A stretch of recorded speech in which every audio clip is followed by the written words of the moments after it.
विंचूर येथे शोकसभेचे आयोजन करून स्वर्गीय अजितदादा पवारसाहेब यांना भावपूर्ण श्रद्धांजली अर्पण. महाराष्ट्र राज्याचे उपमुख्यमंत्री तसेच रयत शिक्षण संस्थेचे मॅनेजिंग काउन्सिल सदस्य अजितदादा पवार यांचे बुधवार दिनांक 28 जानेवारी 2026 रोजी विमान अपघातात दुःखद निधन झाले. त्यांच्या जाण्याने महाराष्ट्रातील तमाम जनतेची व रयत शिक्षण संस्थेची मोठी अपरिमित हानी झालेली असून अथांग रयत परिवारावर व संपूर्ण महाराष्ट्रावर मोठे दुःख कोसळलेले आहे.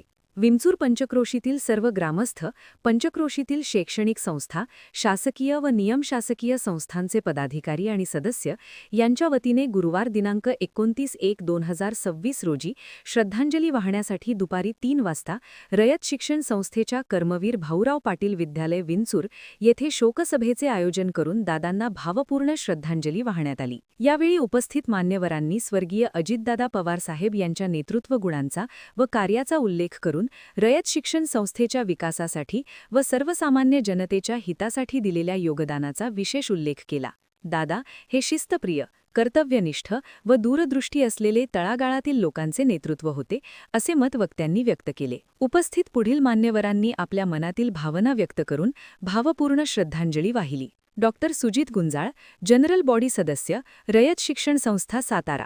लहानांपासून ते मोठ्यांपर्यंत सर्वसामान्यांचे प्रश्न ऐकून ते सोडविणारा नेता काळाने आमच्यातून हिरावून घेतला. आमचा आधारवडच गेला. श्री अंबादास बनकर, ज्येष्ठ नेते, राष्ट्रवादी काँग्रेस पार्टी, येवला. दादांच्या मुशीत आम्ही घडलो. दादांच्या संस्कारानेच आम्हाला समाजासाठी जगायला शिकवले. जनतेचे राहिलेली कामे करण्यासाठी हे परमेश्वरा दादांना परत पाठवा. सौ सुवर्णाताई जगताप, अध्यक्ष, कृषी उत्पन्न बाजार समिती, लासलगाव. सर्वसामान्यांचा दूरदृष्टी असलेला नेता, महिलांच्या कामांना प्राधान्य देऊन ती प्रथम सोडवा असे अधिकाऱ्यांना खडसावून सांगणारा नेता काळाच्या पडद्याआड गेला. दादांची आठवण चिरकाळ टिकेल. शिवाअप्पा सुरासे, सभापती, पंचायत समिती, निफाड. राजकारणातील गुरु, तात्काळ काम करणारा लोकनेता, रयतीने दिलेला माणूस, विकासाची भाषा बोलणारा नेता आपल्यातून न सांगताच निघून गेला. विलास गोरे, माजी सभापती, पंचायत समिती, निफाड. जो भेटेल त्याचे काम करणारा सर्वसामान्यांचा नेता. डॉक्टर श्रीकांत आवारे, संचालक, कृषी उत्पन्न बाजार समिती, लासलगाव. स्वर्गीय बाळासाहेब ठाकरेनंतर संपूर्ण महाराष्ट्र दादांसाठी पहिल्या वेळेस रडतांनी पाहिला. कामाचा माणूस आपल्याला सोडून गेला. कैलास शेठ सोनवणे, उपाध्यक्ष, स्थानिक स्कूल कमिटी, विंचूर. एक कर्तृत्ववान व महाराष्ट्रासाठी विजन देणारा नेता. अशा नेत्याची महाराष्ट्राला अजून फार गरज होती. गोपीनाथ मुंडे व दादांमध्ये साम्य होते. किशोरी पाटील, अध्यक्ष, प्रेस क्लब, विंचूर. सर्वसामान्यांच्या भल्यासाठी दादांनी निर्णय घेतले व कडीस नेले.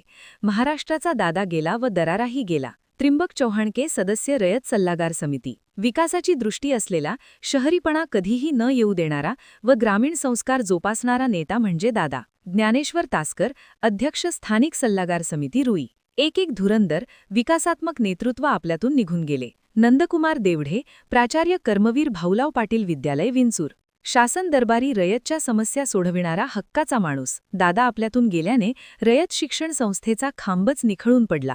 या मान्यवरांबरोबरच गायकवाड DR सर, वनसगाव व पर्यवेक्षक doctor Thakare JN sir, Chandori, उपमुख्याध्यापक सुरेश बाबळे, पर्यवेक्षक सुदाम माळी व लाईफ मेंबर राजेंद्र चांदे यांनीही भावपूर्ण श्रद्धांजली वाहिली. सदर शोकसभेस रयत शिक्षण संस्थेच्या विंचूर, रुई, टाकळी, विंचूर, चांदोरी विद्यालयातील प्राचार्य, उपप्राचार्य, पर्यवेक्षक, शिक्षक व शिक्षकेतर कर्मचारी तसेच विंचूर पंचक्रोशीतील ग्रामस्थ मोठ्या संख्येने उपस्थित होते. सर्व उपस्थितांनी स्वर्गीय अजितदादा पवारसाहेब यांच्या प्रतिमेस पुष्पांजली वाहून भावपूर्ण श्रद्धांजली वाहिली.